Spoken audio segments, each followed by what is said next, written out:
Hello दोस्तों, जैसा कि आप टाइटल देख चुके हैं, ये वीडियो बैलेंसिंग पावर को लेके है। दोस्तों, आफ्टर 50 साल की एज के बाद सबको धीरे धीरे धीरे ये प्रॉब्लम आनी शुरू हो जाती है। इसके कारण बहुत से होते हैं, लेकिन इससे बचा कैसे जाए, अपनी बैलेंसिंग पावर को कैसे मेंटेन किया जाए, उसके लिए मैं कुछ स्टेप बता रहा हूं। देखिए, बैलेंसिंग पावर अगर किसी की सही है तो उसे गिरने के बाद जो कई बार ट्रॉमेटिक कंडीशन होती हैं, जैसे फ्रैक्चर हो गया, हॉस्पिटलाइजेशन हो गया, या हिप में फ्रैक्चर हो गया, ये इन सारी चीज़ों से वो बचता है। दूसरा, उसकी मोबिलिटी, स्टेबिलिटी इंप्रूव होती है। जैसे उसको चलने में बड़ी आसानी हो जाती है, और जैसे वो सोफे पे बैठा है, वहाँ से उठने में, या आपको सीढ़ियाँ चढ़नी है, आप ये सब आसानी से कर सकते हैं। इसके अलावा आपकी जो इंडिपेंडेंसी है वो बनी रहती है, यानी आप किसी के ऊपर डिपेंड नहीं करते हैं।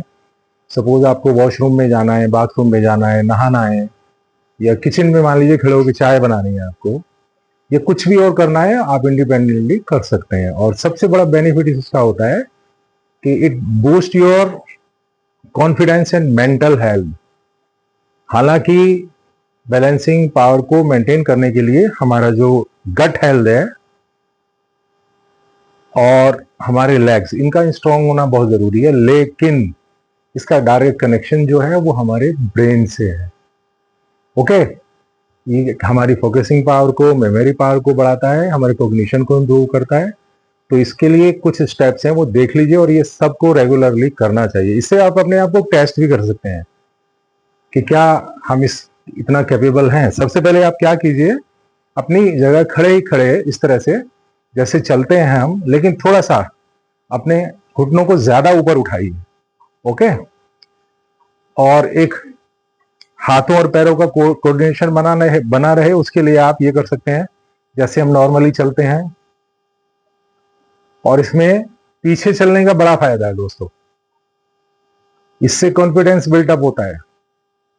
कम से कम 20 कदम आप आगे गए और 20 कदम आप पीछे आए। ओके, नेक्स्ट स्टेप देखिए, हाथों को अपने साइड में रखा और इस तरह से आगे जो पैर है उसकी हील्स पीछे की टोस के टच किया, और कम से कम 5 स्टेप आगे गए और 5 स्टेप पीछे आए। ओके, इसी से आपको पता लग जाएगा कि आप बैलेंस मेंटेन कर पाते हैं या नहीं कर पाते।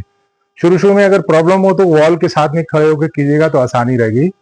और इसी में लास्ट स्टेप जो है, अपने आप को टेस्ट करने के लिए, अगर आप इसको 20 सेकंड कर लेते हैं, यू आर परफेक्ट। ओके, लेकिन फिर भी आपको इसको मेंटेन रखने के लिए, ये बनी रहे आपकी बैलेंसिंग पावर, उसमें देखिए क्या करना है। आपने इस तरह से खड़े हुए हैं, साइड में देखा,